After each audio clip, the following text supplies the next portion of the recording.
حضرت حسن بصری رضی اللہ تعالی عنہ رو رہے تھے اور کسی نے پوچھا کہ آپ رو کیوں رہے ہیں؟ فرمایا کہ مجھے اللہ کی بے نیازی سے ڈر لگتا ہے، وہ اگر جہنم میں ڈال دے تو اسے کون پوچھنے والا ہے۔ اللہ اکبر۔ تو نیکی کرنے کے باوجود بھی ڈرتا رہے اور اس کی رحمتوں کے لیے ملتجی رہے کہ مالک تیری رحمت سے ہی کرم نوازی ہوگی اور میں راہی جنت ہوں گا۔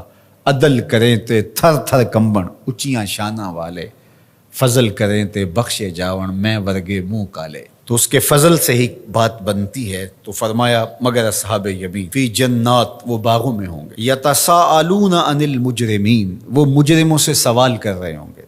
یہ جنت کے اونچے مقام پہ ہوں گے اور ایسے مقام سے ان کو جہنم دکھائی دے رہی ہوگی۔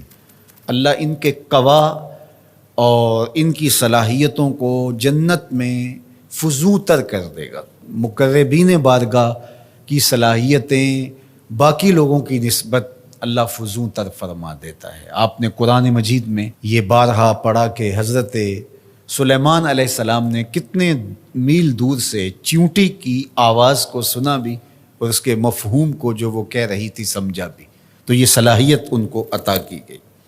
اللہ اکبر۔ تو اس طرح جنت کے اندر اہل جنت مجرمین کو دیکھ رہے ہوں گے جو جہنم کی آگ میں جل رہے ہوں گے اور ان سے سوال کریں گے، باقاعدہ ان سے بات کریں گے اور پوچھیں گے ان کو کیا ما سلککم فی سقر۔ وہ انہیں کہیں گے کہ تم جہنم میں کیسے آئے؟ قالوا لم نک من المصلین، وہ کہیں گے ہم نماز نہیں پڑھتے تھے، نماز نہ پڑھنے کا سبب ہوا کہ آج ہم جہنم کا ایندھن بنے ہیں۔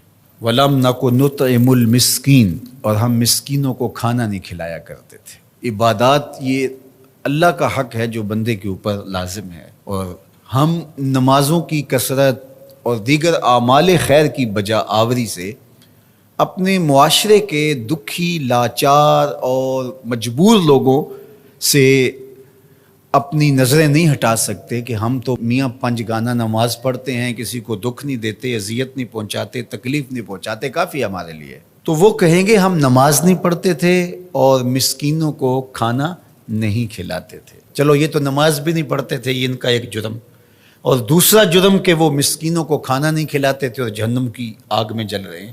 اور اگر کوئی نماز پڑھتا ہو لیکن مسکینوں کو کھانا نہیں کھلاتا، اچھا وہ اگر یہ کہے کہ میں کھانا اس لیے نہیں کھلاتا کہ میرے پاس مالی استطاعت نہیں ہے کہ میں کسی کی ضرورت کو پورا کر سکوں، لہٰذا میں بری ہوں۔ لیکن قرآن نے اس سے بھی آگے کی بات کی، جو شخص مالی طور پہ مستحکم نہیں ہے لیکن اللہ نے اس کو زبان دی ہے، اللہ نے اس کو اثر و رسوخ دیا ہے، وہ کسی کو ترغیب دے کر کے کسی دکھی کی ضرورت کو پورا کروا سکتا ہے، اور وہ کہے کہ جناب میری یہ ذمہ داری میں شامل نہیں ہے، تو قرآن نے اس کی بھی مذمت کی۔ وَلَا يَحُضُّ عَلَىٰ طَعَامِ الْمِسْكِينِ، فرمایا کہ یہ مسکینوں کو کھانا کھلانے کی ترغیب نہیں دیتا۔ اس کو چاہیے تھا کہ وہ امراء کو اس کی ترغیب دیتا اور غرباء کی طرف ان کو متوجہ کرتا، تو اس کا یہ عمل بھی صدقہ قرار پاتا اور اس کا یہ عمل بھی اللہ کی رضا کا سبب اور ذریعہ ہوتا، اور وہ کہتا ٹھیک ہے یہ تڑپتے رہیں، میں کیا کر سکتا ہوں، اور میں ان کے لیے کسی کو ترغیب ہی کیوں دوں۔ تو اس کی بھی مذمت کی گئی، اور ایسے نمازیوں کو کہا کہ وہ اپنی نمازیں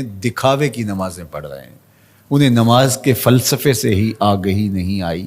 اگر ان کے دل میں گداز پیدا نہیں ہوا، ان کے دل میں نرمی پیدا نہیں ہوئی، معاشرے کے کمزور، پسے ہوئے، لاچار، مجبور، اراملہ، مساکین، یتاما کی مدد کے لیے ان کے اندر یہ جذبات پیدا نہیں ہوئے، تو وہ تہجد پڑھیں، وہ سجدے کریں، وہ لمبی قرات کریں، لمبی نمازیں پڑھیں، تو کہا کہ وہ اپنی نماز کے فلسفے سے ہی آگاہ نہیں ہوئے۔ نماز کا عملی نتیجہ یہ تھا کہ وہ ضرورت مندوں کی ضرورت کو پورا کرتے، ان کے پاس اگر مالی استطاعت ہے تو اللہ کے دیے ہوئے اس مال سے، اور اگر وہ مالی استطاعت نہیں رکھتے تو اللہ نے ان کو جو دیگر صلاحیتیں بخشی ہیں ان سے وہ تحریص دلاتے، ان سے وہ ترغیب دیتے، اور ان کے کہنے سے کسی دکھی، لاچار، مجبور کی ضرورت پوری ہو جاتی۔ تو یہ ان کو کرنا چاہیے تھا۔ حضرت سیدنا شیخ عبد القادر الجیلانی علیہ رحمہ و رضوان فرماتے ہیں آدھا فقر برہنہ بدن لوگوں کو لباس دینا اور بھوکوں کو کھانا کھلانا ہے، باقی عبادات، نیکیاں، چلے، مراقبے، ریاستیں، یہ جو کچھ ہے یہ آدھا ہے۔ صرف آدھا فقر بھوکوں کو، لاچاروں کو کھانا کھلانا ہے، لوگوں کی ضرورتوں اور لوگوں کی احتیاج میں ان کے کام آنا ہے۔ اللہ اکبر۔ تو درویشی، تصوف، فقر، اس کا آدھا حصہ مخلوق خدا کے ساتھ نرم دلی سے پیش آنا اور ان کی ضروریات کی تکمیل کرنا۔